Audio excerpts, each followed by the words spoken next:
চেয়ারত বসে যদি কেউ নামাজ পড়ে আপনি একবারে ফতুয়া দিয়ে দিবেন নামাজ হবে না। এমন সময় আল্লাহর নবী দেখেন সামনে কাতারে একজন সাহাবী বসে আছেন, বেলাল আকামত দেওয়া শুরু করেছে। এমন সময় একজন সাহাবী সামনে কাতারে বসা দেখে নবী একটু রাগ করে বললেন, কুমু লিল্লাহি কানিতিন, আনুগত্য নিয়ে আল্লাহর জন্য দাঁড়াও। কারণ নামাজের মধ্যে 13 ফরজ, তার মধ্যে একটা ফরজ হলো দাঁড়িয়ে নামাজ পড়া। 13টা ফরজের মধ্যে একটা ফরজ কি? চেয়ারত বসা নামাজ হবেই না। চেয়ারত বসে যদি কেউ নামাজ পড়ে আপনি একবারে ফতুয়া দিয়ে দিবেন নামাজ হবে না। কারণ যে লোকটা চেয়ারত বসে নামাজ পড়ে তাকে খাটনিত করে মসজিদে টানছে না হেঁটে হেঁটে আসছে? কথা কন না কেন? ওকে খাটনিত করে আনছে না নিজে হেঁটে হেঁটে? যে লোকটা নিজে হেঁটে হেঁটে মসজিদে আসে ওই লোকটা চেয়ারে বসে নামাজ পড়লে যারা জামাতে নামাজ পড়ে তাদের জামাতের সওয়াব আল্লাহ বঞ্চিত করে দেয়। জামাতের সওয়াব থেকে তারা মাহরুম হয়ে যাবে। কারণ জামাতে নামাজ পড়লে পায়ের গোড়ালির সঙ্গে গোড়ালি মিল করে দাঁড়ানো লাগবে। চেয়ারে বসার কারণে ওর গোড়ালি অনেক দূর যাওয়ার কারণে গোটা জামাত মাকরুহ। তা আপনি চাবেন, আপনি কি চাবেন যে একটা চেয়ার আলার জন্য গোটা জামাত মাকরুহ হোক? দরকার হলে 4 জন আর চেয়ার ধরে ওকে বারান্দা থুয়ে আসবেন। ওটার কথা বলার দরকার নাই, উঠপারিতে পারে না, ওটার কথা কি দরকার? ও চেয়ার ধরে একটা 4 জন নিয়ে বারান্দা থুবে, তুই এই জায়গা থাক। কথাটা বুঝলেন না?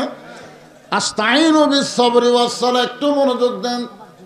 সঙ্গে সঙ্গে সাহাবী কান্দার বলে, ইয়া রাসূলুল্লাহ, হযরত বেলাল যখন আকামত দেওয়া শুরু করেছে ওই সময় আমার মন দাঁড়াইছে কিন্তু আমার দেহ দাঁড়াবার পারতেছে না।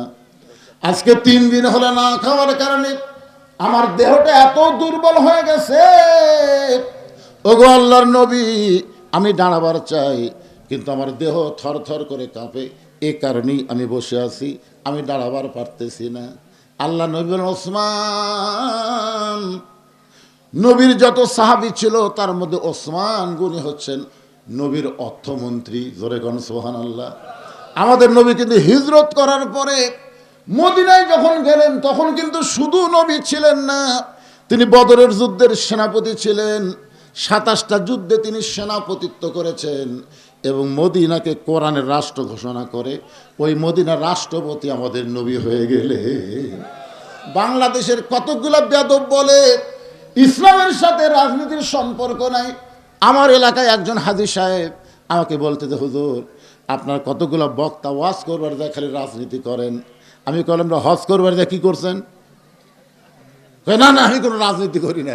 আমি বললাম, পাগলা, আপনি আল্লাহর ঘর সামনে নিয়ে যে বলেছেন ইন্নাল হামদা ওয়ান নি'মাতা লাকাল মুলক লা শারিকা লাক, আপনি বলেননি? আমি বলছি তো হুজুর। তো লাকাল মুলক লা শারিকা লাক মানে কি? আমি তো আরবি আপনাকে শুনে শুনে কছি হুজুর, আমি তো অর্থ জানি না। আরে পাগলা, অর্থ না জানে যদি বিশ্বাস করে না বলো তোমার হজও হয়নি, আজ থেকে আর হাজি নাম লিখত না। হজ কবুলের জন্য শর্ত হলো রাজনীতির ভিতরে, রাজত্বের ভিতরে একমাত্র আল্লাহ ছাড়া আমি অন্য কাউকে স্বীকার করি। ফকির ভিক্ষা করবার যা দেখে বাদশাহ সাধারণ 2 হাত তুলে কাঁদতেছে, ও বাদশার বাদশাহ, তোমার দরবার আমি ফকির।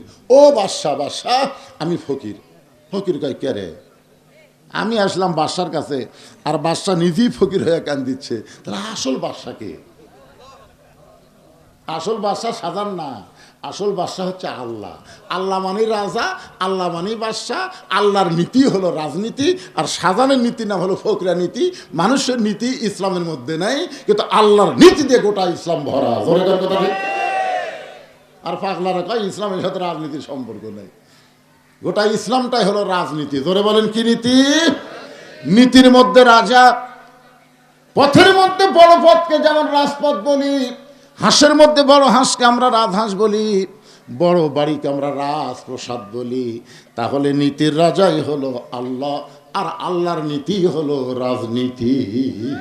তাবারাকাল্লাযী বিয়াদিহিল মুলকু ওয়া হুয়া আলা কুল্লি শাইইন কাদির।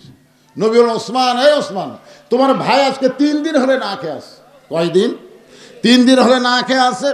এই না খাওয়ার কারণে দেহটা এত দুর্বল হয়ে গেল।